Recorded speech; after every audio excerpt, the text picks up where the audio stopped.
Türkiye devleti ölçmüş gerçekten, kanun herkese beraber iken. Şehirler güzelleşir gün günden, maşallah millet ağzı bir eken.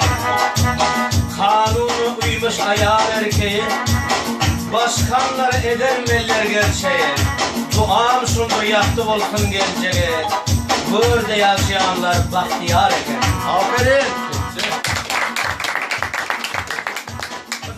Bayramları, toyları, arşa yetmiş binaları, öyleri.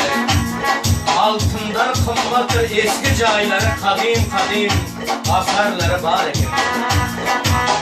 Din var diye ki kovalar ben Türkiye, arzuyum çok yine gelip gitmeye.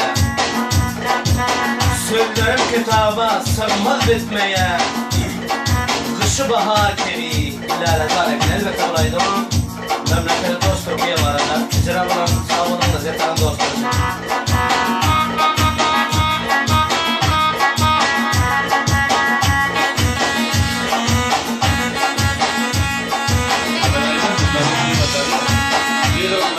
Dünya Türklerinin alçak kucağı, Türkiye sen devletine doğayan.